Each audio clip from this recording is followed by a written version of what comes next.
Ninguém gosta de receber um não como resposta, não é verdade? Quando criamos expectativas em nosso coração a respeito de alguma realidade, uma esperança, um desejo, uma possibilidade, e o cenário se mostra adverso e contrário, isso certamente nos abate, nos entristece. Há alguns contextos, inúmeros exemplos na Escritura Sagrada, em que pessoas tementes a Deus e servas do Senhor se debateram também com realidades difíceis de serem entendidas, que lhe fugiam à capacidade de entender a circunstância pelas quais estavam enfrentando, difíceis. Jó, historicamente, é uma das primeiras delas, um homem justo, reto, íntegro diante de Deus, que começa a experimentar uma série de provações em sua vida e não vê o propósito, não consegue entender a razão de tudo aquilo que está ocorrendo, ao ponto de apresentar sérios questionamentos diante de Deus. E esta foi uma característica da verdadeira piedade em Jó, colocando-os diante do Senhor. No período ainda dos patriarcas, um pouco mais adiante, nós vemos José, o filho preferido de Jacó, que ainda adolescente tem uma visão clara da parte de Deus, de um projeto grandioso que Deus tinha para a sua vida, mas parecia que nada estava indo naquela direção. Seus irmãos se juntam contra ele, pensam em tirá-lo à vida no primeiro momento, depois o vendem como escravo, e ele passa a experimentar nos anos subsequentes uma realidade oposta daquilo que tinha abrigado no seu coração como revelação do plano de Deus para a sua vida, sendo escravo, depois preso, e ali fica durante anos, até que mais de uma década depois o quadro começa a reverter. Na Nova Aliança, nós temos aquele exemplo clássico do apóstolo Paulo, que, convertido pelo Senhor Jesus Cristo, teve também uma clara visão de que Deus o estava chamando para a obra missionária, para dar testemunho do Senhor pelo mundo. Havia em seu coração o desejo de se dirigir ao Oriente, e Deus bloqueia essas oportunidades e apresenta ao Ocidente. Além disso, ele convive com algo que para ele não fazia nenhum sentido, que era um espinho na carne, pelo qual ele havia orado ao Senhor mais de uma vez, pedindo que retirasse dele, mas não teve a sua oração atendida. Eu dei 3 exemplos. Olhemos para a nossa própria vida. Certamente cada um de nós, como cristãos, temos avaliações da realidade ao nosso redor, perspectivas que fazem sentido para nós, e não entendemos porque muitas vezes as coisas não ocorrem de acordo com aquilo que nos parece ser a forma mais apropriada de agir. Pedimos ao Senhor, oramos a Deus, e nem sempre temos as nossas orações atendidas conforme a expectativa do nosso coração. Alguém já disse que as respostas de Deus à nossa oração podem ser sim, não ou ainda não. Espere um pouco, não chegou este momento. Eu gostaria de, nesta noite, compartilhar com vocês uma lição certamente necessitada do meu próprio coração de aprender, a qual preciso pregar para mim mesmo, porque não sou diferente de vocês nas lutas e dificuldades, que é como lidar com o não de Deus em nossa vida. Eu lhe convido a abrir a Escritura Sagrada no livro de Deuteronômio, um episódio clássico de um herói da Escritura Sagrada, Moisés, o grande profeta do povo hebreu. Aquela figura que teve na história do povo de Deus apenas uma outra que lhe supera em importância, que é o próprio Filho de Deus, Jesus Cristo, que veio como um outro profeta e ainda maior. No capítulo 3, nós vamos ver um episódio muito importante, vital, na vida de Moisés especificamente, mas também na história do povo hebreu. Eles estão às margens, às portas de Canaã. Aquela geração incrédula que não respondeu com confiança à promessa do Senhor havia perecido no deserto. Aquela que ouviu o relato de Josué e Calebe, mas não acolheu com fé de que Deus iria lhes dar a vitória, pereceu. Uma nova geração está para conquistar a terra. Eles estão do lado oriental do Rio Jordão. No capítulo 3, versículos 21 e 22, nós lemos as seguintes palavras: também neste tempo dei ordem a Josué, dizendo: os teus olhos veem tudo que o Senhor vosso Deus tem feito a estes 2 reis, assim fará o Senhor a todos os reinos a que tu passarás. Não os temais, porque o Senhor vosso Deus é o que peleja por vós. Nós encontramos então um encorajamento de Moisés para com Josué, aquele que haveria de conduzir a vitória do seu povo. Tinha acabado de experimentar 2 vitórias recentes, juntamente com as 2 tribos que ficaram a leste do Jordão. Moisés está empolgado com estas vitórias. Os hebreus começam a assentar-se nas mediações de Canaã, uma vez que a parte oriental já havia conquistado a sua terra, a tribo de Ruben, Gad e a meia tribo de Manassés. E ele, vendo aquela realização histórica da promessa do Senhor que lhe tinha sido dada, como o cumprimento diante dos seus próprios olhos, vendo que o Senhor mesmo estava aprovando o seu povo, abençoando o seu povo na conquista, Moisés então ora ao Senhor. Oração descrita entre os versículos 23 e 25, que é seguida da resposta de Deus nos versículos de 26 a 28.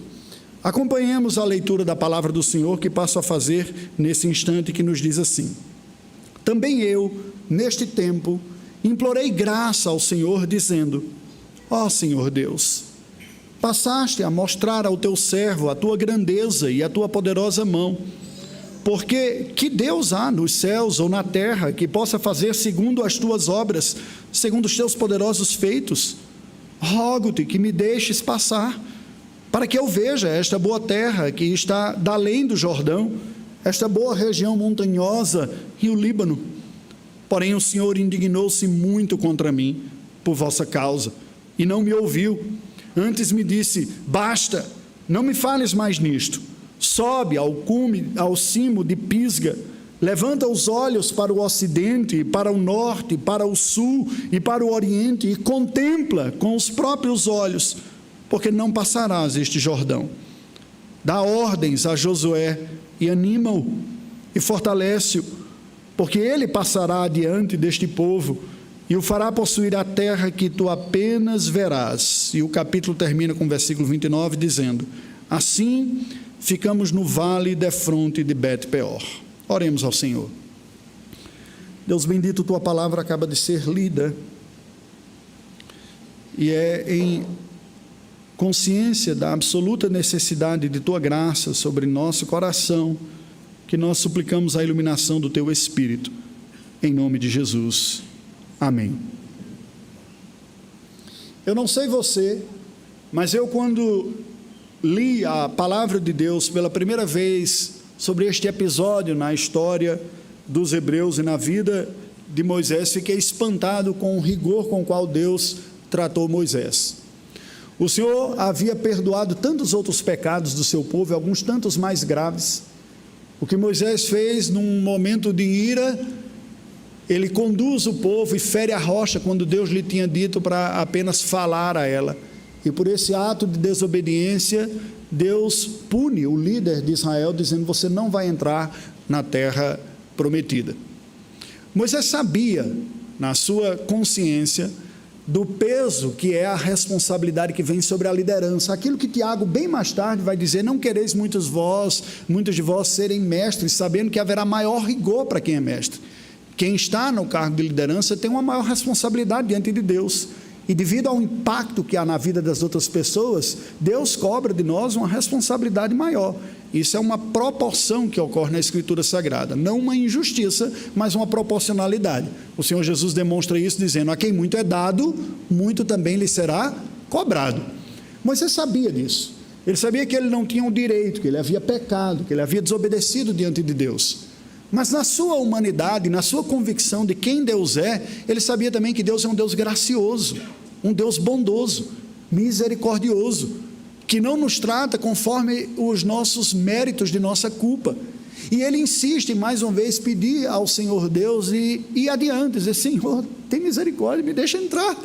Eu conduzi esse povo até aqui, estou às margens da terra, estou vendo a terra do outro lado, já testemunhei a vitória que o Senhor está dando deste lado de cá, oriental, está um passo aqui, deixa eu entrar nessa terra. E Deus então responde dizendo: nós já falamos sobre isso. A minha resposta é um estrondoso não. Não, Moisés. Se nós pensássemos na vida como sendo, preste atenção, tão somente a realização de projetos humanos, nós podemos dizer que Moisés foi um grande fracassado, porque o ponto alto dessa trajetória era a conquista da terra. Entretanto, a palavra do Senhor aponta Canaã como uma espécie de tipo da Canaã celestial, o projeto eterno que Deus tem para o seu povo. Até mesmo fala que os patriarcas contemplaram a cidade celestial, dita desta maneira, não propriamente a habitação terrena, que era apenas uma espécie de ilustração, de propaganda ou de amostra de um projeto maior que é eterno com o Senhor para todo sempre. Certamente, ao olharmos com este olhar, com esta perspectiva, concluímos que Moisés desfruta do que há de melhor, que é a presença eterna de Deus. Mas na realização histórica e humana, ele não desfrutou. Eu não sei você, mas realidades como essa despertam em meu coração a memória do texto de Hebreus, que dizem que pessoas pela fé fizeram grandes empreendimentos, venceram batalhas, derrotaram inimigos, ressuscitaram mortos, mas outros, pela mesma fé, experimentaram grandes perdas, inclusive a perda da sua própria vida, e enfrentaram grandes sofrimentos. A ótica que o Senhor nos apresenta é que a medida do sucesso do reino de Deus é diferente da medida do sucesso humano. O sucesso para alguns consistiu em ser usado pelo Senhor pela realização positiva da sua vontade e do seu reino sobre a terra. Mas para a vida de outros, o sucesso consistiu em permanecer fiel a Deus e louvando ao Senhor com todas as perdas que a vida lhe trouxe, como um recado dizendo que a riqueza que eu tenho nesta vida é muito maior do que o sucesso da realização no empreendimento natural aqui. Este é o caso de Moisés neste sentido. Mas analisemos agora este texto bíblico, a partir do versículo 23, e vejamos o que nós podemos aprender sobre a petição e o não que vem da parte de Deus. Primeiro olhemos a oração de Moisés, versículos de 23 a 25. Ela começa com um preâmbulo, há um resumo da oração no versículo 23, quando Moisés diz: também eu, neste tempo, implorei graça ao Senhor, dizendo... O preâmbulo nos apresenta uma verdade essencial, preste atenção, para toda verdadeira oração piedosa, fervorosa, acolhida pelo Senhor. A oração que é acolhida pelo Senhor, que nós podemos ter a certeza de sermos ouvidos, é aquela que se baseia na confiança na bondade de Deus, no atributo de Deus, não no mérito de quem fala. Vocês se lembram da parábola do Senhor Jesus falando do publicano e do fariseu, aquele que achava que estava justo e orava de si para si mesmo, dizendo: eu não sou como esse outro, e o pecador que, não tendo coragem de levantar os olhos aos céus, dizia: ser propício a mim pecador, e Jesus diz: esse voltou para casa justificado, o outro não. Isso está descrito claramente neste versículo, quando Moisés diz: neste tempo implorei graça. O que significa isso? Eu tenho uma profunda convicção no meu coração que eu não mereço as bênçãos que eu estou pedindo. Eu apelo àquele que entrega como presente, como favor, o que eu não mereço. Daí a contradição do termo que já citei inúmeras vezes aqui na igreja, algumas pessoas dizerem: se Deus achar que eu mereço essa graça, Ele vai me atender. Se merece, então já não é graça. Agora, se é graça, é porque você não merece, definitivamente. E o que Moisés está nos ensinando aqui é isso. Portanto, queridos, preste atenção. Ninguém pode acusar alguém de não receber a resposta da sua oração por lhe faltar fé, ou mesmo por lhe faltar uma base teológica apropriada. Isso havia em Moisés. Eu sei quem é este com quem eu estou falando. Aquele que já tem manifestado graça à minha vida, e eu já tenho experimentado desta graça. E é exatamente por saber que Ele é o Deus agraciador, favorecedor, misericordioso, que mesmo tendo ouvido um não da parte dEle, eu me aventuro em mais uma vez chegar diante da sua presença e lhe implorar graça. Mas o texto continua, versículo 24, nós lemos que esta oração se baseia na confiança em quem Deus é e no seu bom propósito. Lemos: ó Senhor Deus, passaste a mostrar ao teu servo a tua grandeza e a tua poderosa mão. O que Moisés está fazendo aqui? Ele começa essa oração relembrando os feitos de Yahvé pelo povo da aliança, a vitória recente dos 2 reis passadas, lembrando: o Senhor já mostrou ao teu servo tua grandeza e tua poderosa mão desde o início, com as pragas que vieram sobre o Egito, mas preservaram o povo da aliança, com o mar vermelho que se abriu e nós atravessamos a pé enxuto, com com os 40 anos peregrinando sobre o deserto, sem que se a roupa desgastasse, nem a sandália desgastasse, e nós comíamos pão que caía do céu. O Senhor já demonstrou claramente o seu poder e a sua boa vontade. E agora, recentemente, nesta vitória sobre esses reis que se opuseram, o Senhor já tem demonstrado. Queridos, nós aprendemos uma lição preciosíssima para a nossa vida de oração. Preste atenção. Quando a cabeça está confusa, quando o coração está em dúvida, quando a crise vem sobre a nossa alma, é sábio afastar os olhos daquilo que nos causa a dor, a dúvida e a dificuldade, e olhar para aquilo que alimenta o nosso coração de segurança e da esperança, baseado naquilo que Deus já fez. Disse Jeremias: trago à memória o que me possa dar esperança. Nós temos a bênção, presta atenção aqui, de diferente de Moisés, termos a revelação completa da Escritura Sagrada, e testemunhado atos maiores da parte de Deus, e o maior deles é escrito por Paulo, quando ele diz: aquele que não poupou o seu próprio filho, porventura, juntamente com ele, não nos dará todas as coisas? Queridos, por mais difícil que seja, eu preciso dar um alerta sério sobre a luta que ocorre dentro do nosso próprio coração.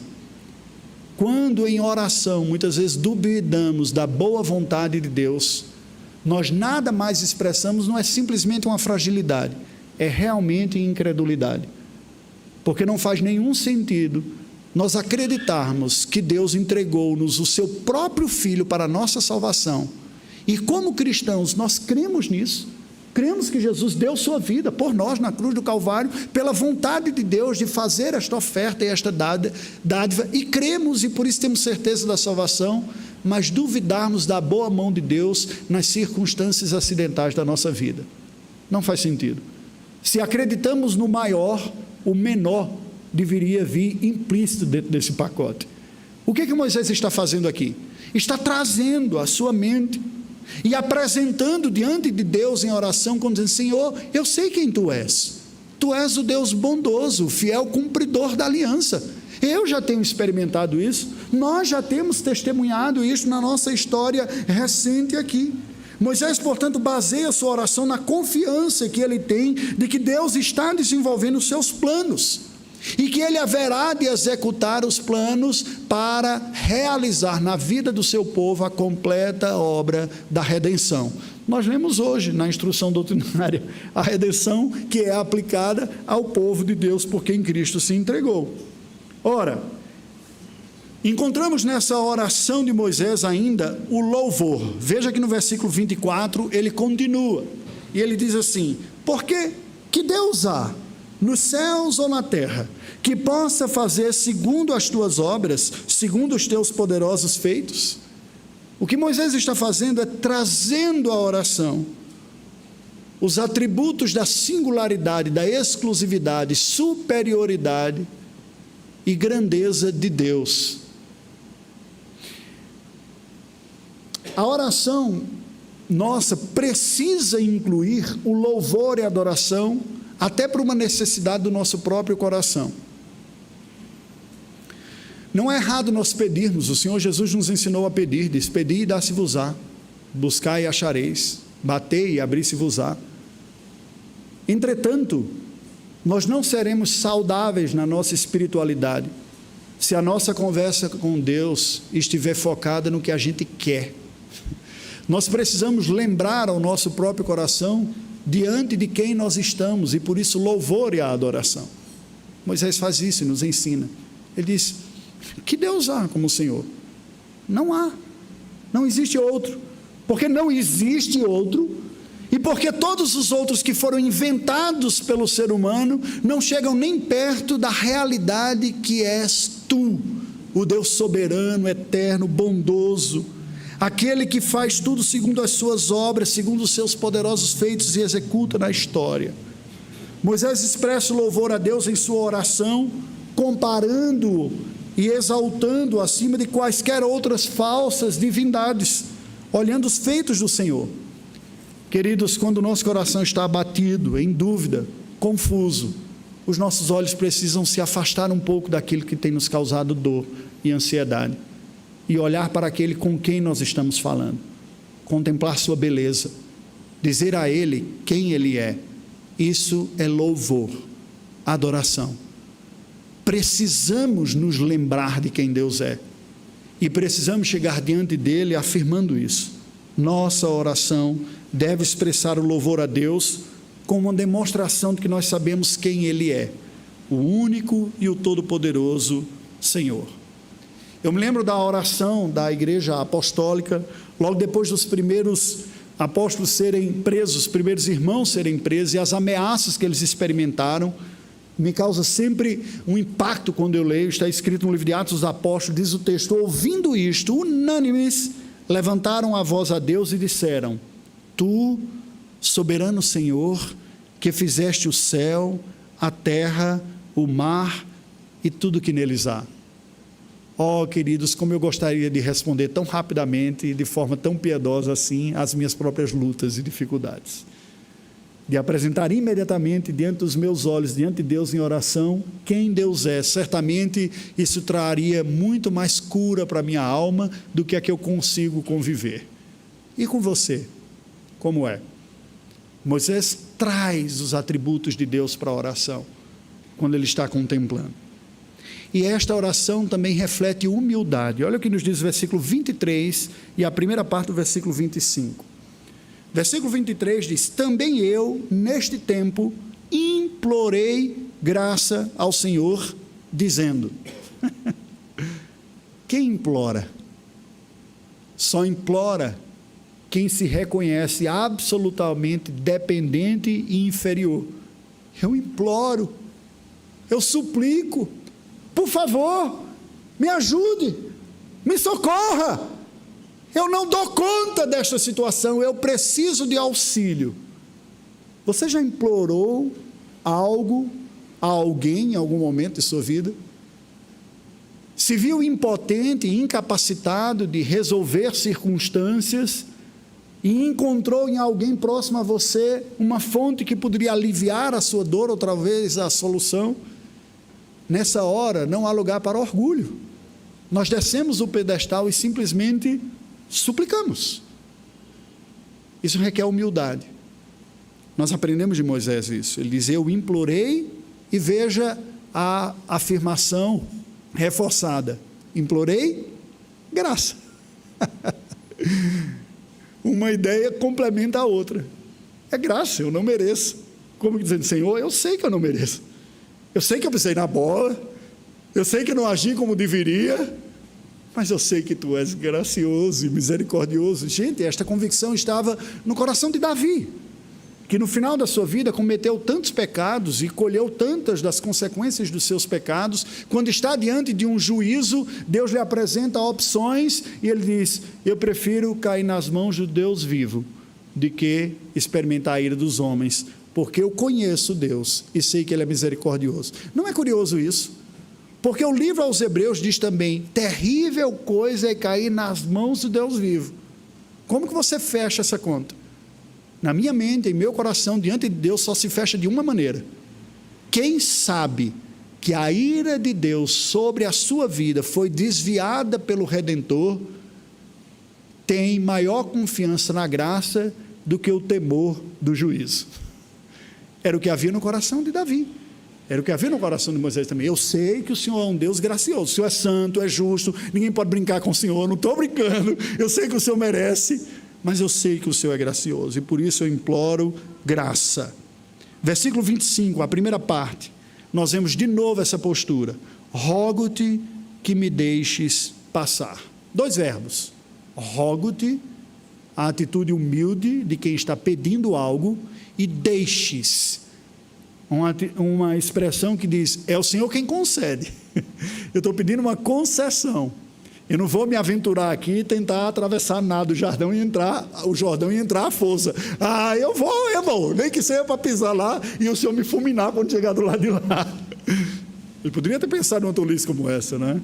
Mas ele diz: não, Senhor, eu te rogo, me deixa passar. Está ali, eu estou vendo. Moisés revela uma teologia perfeita acerca de Deus e acerca de si mesmo. Deus é visto como o Criador superior, o Senhor soberano, bom, santo, justo.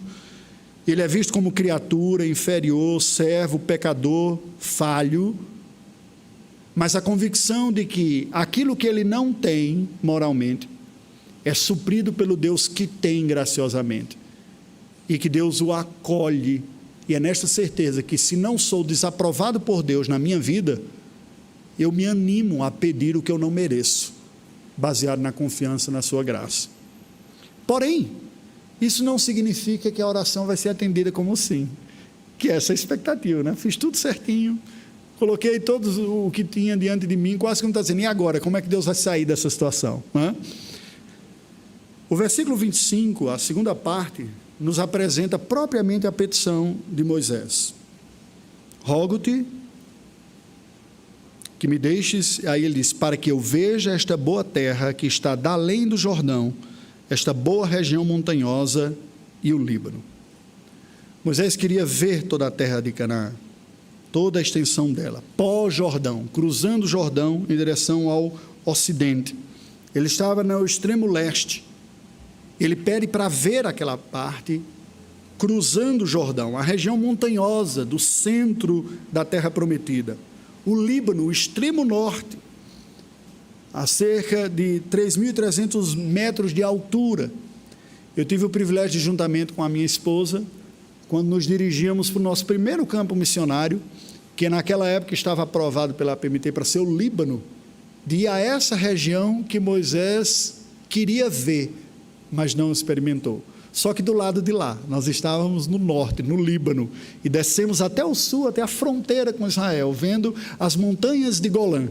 E não tem como, gente, quando você chega perto desses lugares, todo o conhecimento bíblico que você tem, volta tudo à mente, você fica pensando, poxa, isso aqui está divino, tá. Eu fico pensando o que ocorreu no coração de Moisés, está ali. E ele disse, Senhor, me deixa entrar. Moisés pede a Deus apenas para contemplar a terra. Ele diz, eu não vou viver, não vou passar muito tempo, deixa eu ver, deixa eu passar um tempinho só para ver aquilo que o povo vai, depois o Senhor me recolhe, me traz de volta, deixa eu só ver, né, o que tem.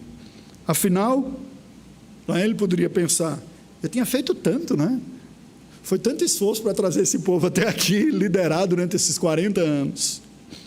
Queridos, a nossa oração deve conter, presta atenção, sinceridade dos anseios do nosso coração diante de Deus. Nós podemos nos surpreender com a sinceridade quando as ouvimos, porque nós, seres humanos, não temos tamanha maturidade para acolhermos com graça e gentileza a sinceridade da vida das outras pessoas. Por isso nos escondemos tanto em relatos que medimos serem socialmente mais aceitáveis. Mas isso não faz nenhum sentido diante daquele que sonda os corações, sabe quais são os anseios e os desejos do nosso coração. Não faz nenhum sentido nós não sermos sinceros em nossa oração, se Deus já nos sonda e nos conhece. E essa, presta atenção, esta é a graça da oração da confissão. É poder não mais esconder, mas verbalizar diante daquele que já conhece o mal que habita em nós e dizer, é isso, Senhor, tu sabes, assim como sabes o que tenho pensado, dito e feito, sabes o quanto isso me tem entristecido e como eu não quero mais isso na minha vida. O Senhor que me aceita em Cristo me perdoe, eu estou sendo sincero, são esses os meus desejos, pensamentos e vontades. Nem sempre pecaminosos, eu dei o exemplo aqui só para pensar em termos da oração da confissão. Ora, se na confissão nós temos a graça de sermos absolutamente honestos com o Senhor, ao ponto de dizer os pecados que temos cometido, o que não cabe mais na sinceridade da oração? Tudo mais, até a raiva. Quando você vê o salmista dizendo, Senhor, esses inimigos desgraçados que estão pegando meu pé, dá cabo da vida deles. Eu não sei você, mas quando eu li esses salmos pela primeira vez, eu achava muito estranho, que oração estranha que esse pessoal faz, né? Mas com o tempo, com a maturidade, a gente vai percebendo que não há oração verdadeira que não aquela que representa o que está dentro. Se ela começa assim, pela graça da nova aliança em Cristo, ela não pode terminar assim. Eu começo falando do ódio e termino dizendo, Senhor, abençoa os meus perseguidores. Mas começar dessa forma, às vezes é muito difícil. Então é melhor começar falando o que é que está dentro e dizer: Senhor, está assim agora. Me ajuda pela graça a chegar até aquele ponto que o seu filho falou, que é abençoar os que me perseguem e amar os inimigos. Por enquanto eu só estou com raiva, mas abençoe apesar da raiva. A minha vida e a vida do outro. Bem, o que nós vemos aqui? A verdade bíblica de que a nossa oração deve conter essa sinceridade do anseio, mas não é a lógica nem a medida da sinceridade que ordena a resposta positiva. Deus não está com um equipamento para medir a sinceridade, dizer: você foi sincero e honesto, então eu vou lhe presentear. Não. O plano de Deus é próprio dele, superior e melhor. Nós não podemos cair na hipocrisia. O Senhor Jesus nos alerta contra a insinceridade, mas não podemos achar que a sinceridade é o fator legitimador de tudo que eu peço. Desde que eu seja sincero, está valendo. Não.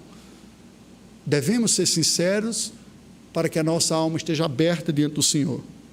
Humilhai-vos, portanto, sob a poderosa mão de Deus, diz Pedro, para que ele em tempo oportuno vos exalte, lançando sobre ele toda a vossa ansiedade, porque ele tem cuidado de vós.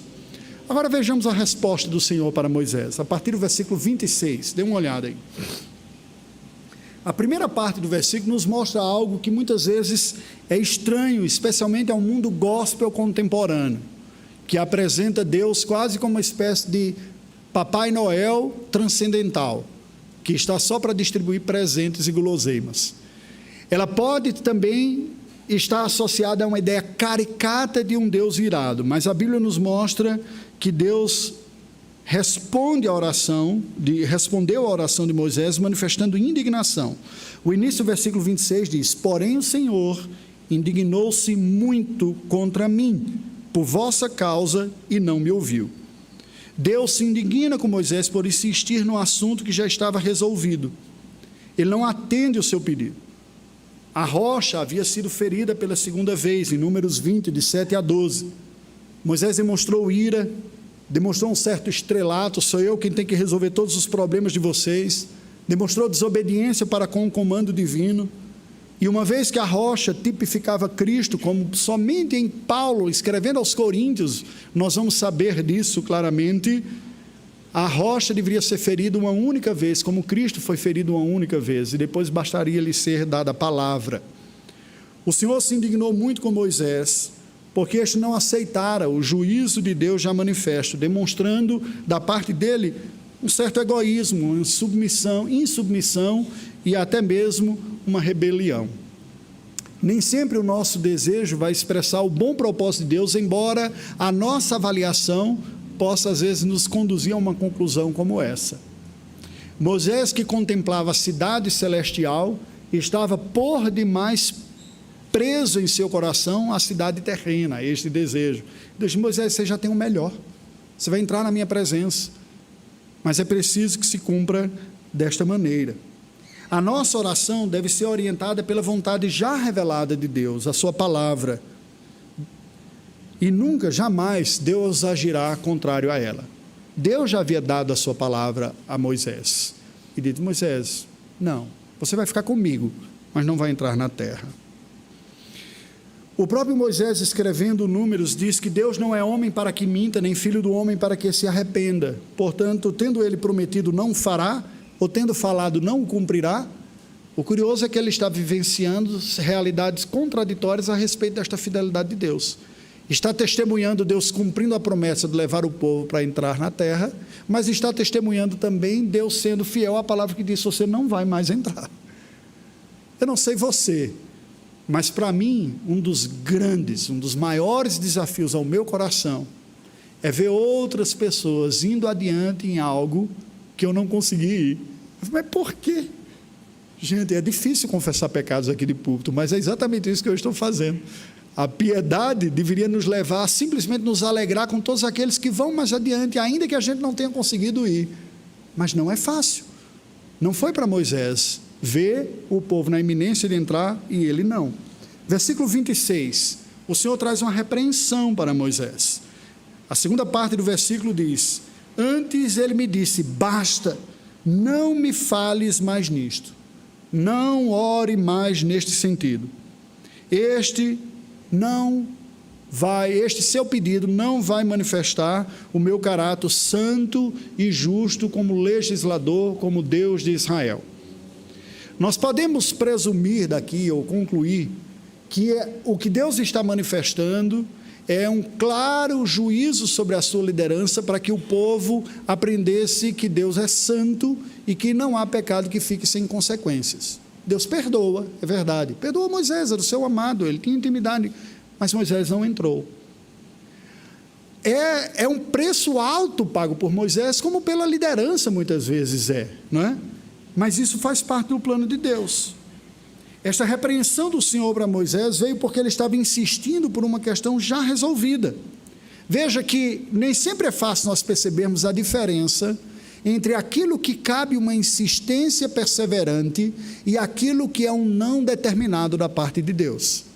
Porque por vezes na Escritura Sagrada o anúncio de juízo vem da parte do Senhor para gerar quebrantamento e arrependimento.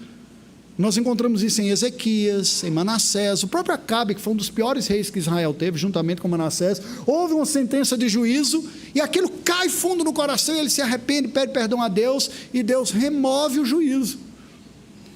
Será que Moisés acalentava no coração uma esperança de que talvez ao demonstrar submissão, apelar de novo, tivesse o caso revertido? Não sabemos o que se passava pelo seu coração. Mas o que certamente nós sabemos Deus tem o seu propósito grandioso e glorioso que vai além da nossa capacidade de entender. A nossa oração deve prever que o Deus misericordioso também exerce um santo juízo, visando manifestação da sua soberana glória. Ninguém gosta de experimentar disciplina, mas como nós ouvimos no sermão do culto matutino, das 8 da manhã, a disciplina é um sinal do amor de Deus para com os seus filhos. Moisés estava experimentando isso, assim como vocês, como os nossos filhos. Nenhum de nós gosta de experimentar disciplina, mas a disciplina é um cuidado da graça para quem Ele ama, para quem Ele está trabalhando, para que nós sejamos mais dependentes dEle e estejamos mais confiantes nele. Por fim, no versículo 27, nós vemos Deus manifestando uma misericordiosa provação para a vida de Moisés. Olha só: sobe ao cimo de Pisga, levanta os olhos para o ocidente, e para o norte, e para o sul, e para o oriente, e contempla com os próprios olhos, porque não passarás este Jordão. Você pode dizer, mas foi cruel, né? Deus foi cruel. Preste atenção, há algo profundamente rico, pedagógico de Deus na vida de Moisés aqui. Moisés não tinha pedido para ver, pelo menos contemplar a terra. Deus lhe permite ter esta contemplação, porém não dentro da terra. Sobe ao monte Pisga, na região noroeste do Mar Morto, o limite ocidental entre as tribos de Ruben e Gad. Aquela altura, ele teria o deserto ao sul e uma grande parte de Canaã ao norte.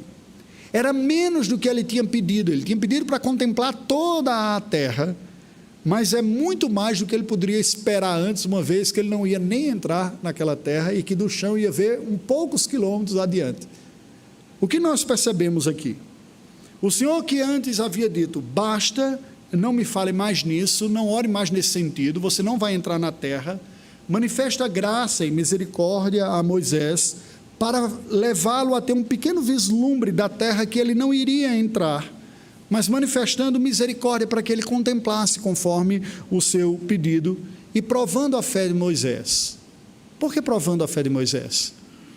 Como nós havíamos lido anteriormente, ele falando no versículo 21 do capítulo anterior, diz, também neste tempo dei ordem a Josué, dizendo, os teus olhos veem tudo que o Senhor, vosso Deus, tem feito a estes dois reis, assim fará o Senhor a todos os reinos a que tu passarás.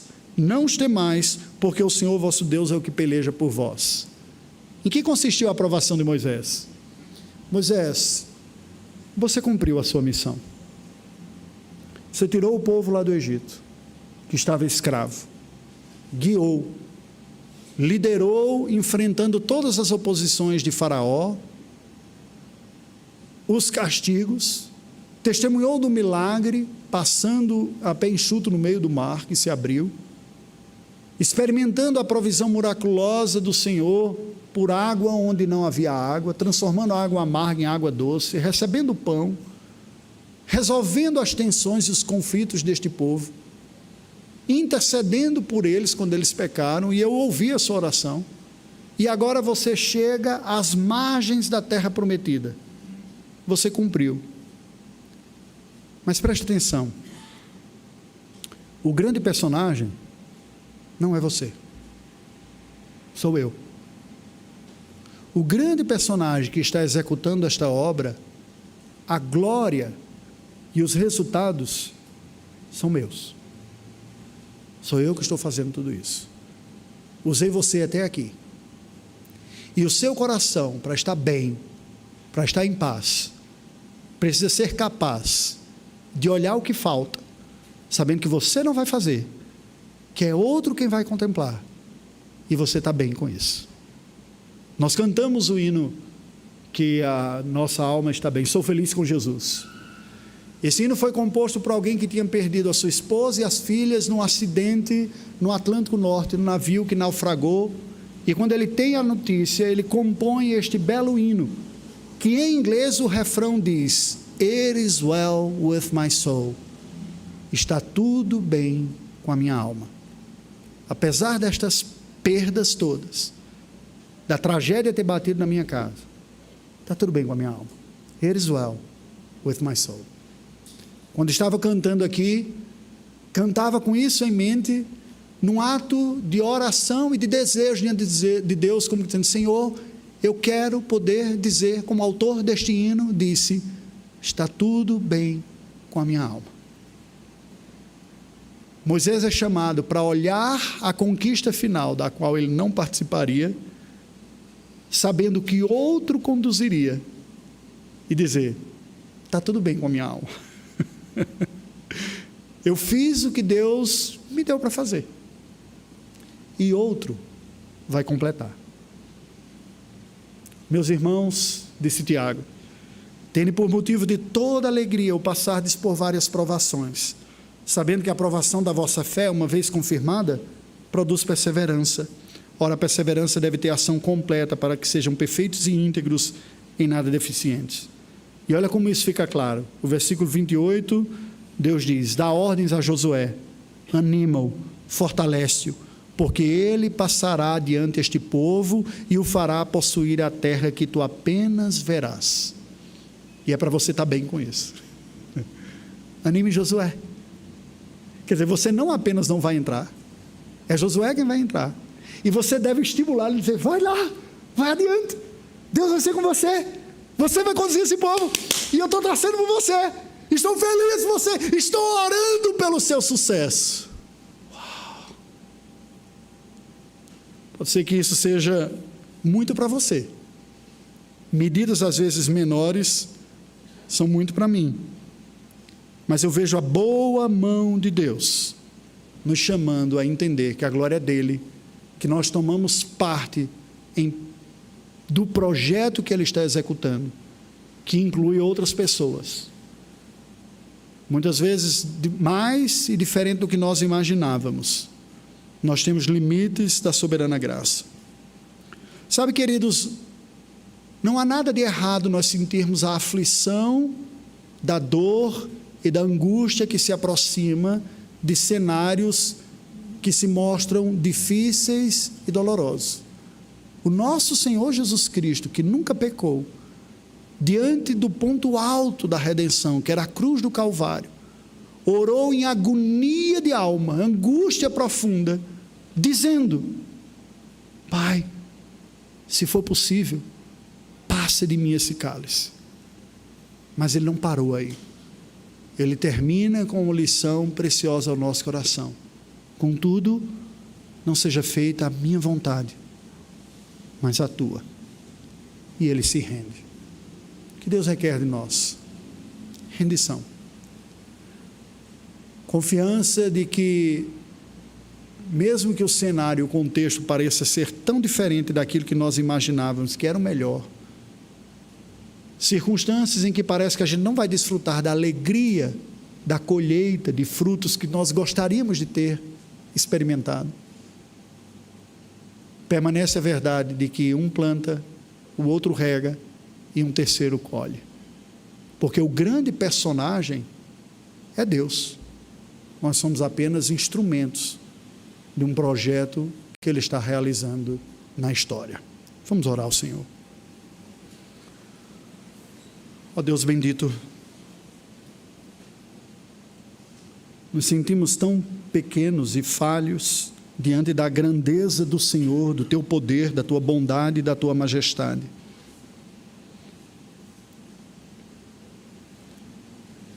Eu gostaria muito de poder me dirigir a Ti em oração, com uma palavra sempre confiante em meu coração, sobre o Teu bom propósito. Mas não poucas vezes em minha vida, a minha capacidade de avaliação, de julgamento, de equacionalização, de planejamento, os sonhos, me comunicam ideias tão vívidas que às vezes não sei por que não são assim.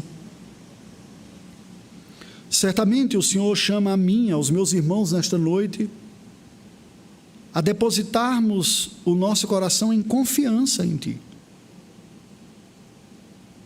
Não apenas para aquilo que não vemos ou não entendemos, mas também para aquilo que vemos, percebemos que não é bom, que é mal, que causa dor, que não faz sentido, na certeza de que Tu usas até o mal para o bem. Ainda que o mal seja mal, o Senhor é o único capaz de dirigir absolutamente todas as coisas e usar o mal intentado no bem que Tu intentas.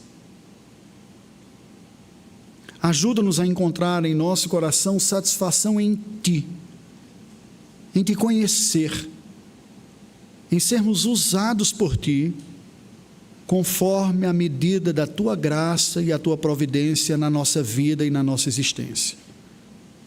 Livra-nos de sonhos megalomaníacos, assim como livra-nos da mediocridade. Dá-nos, humildemente te pedimos, sabedoria, discernimento, para avaliarmos as circunstâncias de nossa vida e executarmos para o Teu louvor a missão que Tu nos tem confiados, sabendo que o Senhor cobra o que entrega. Que a Tua graça nos assista. Te louvamos porque em Teu Filho Jesus encontramos a plena submissão, confiança e obediência que ainda falta em nós. E depositamos nele a confiança de que somos nele aceitos por Ti, usados por Ti e capacitados por Ti para sermos instrumentos em Tuas mãos.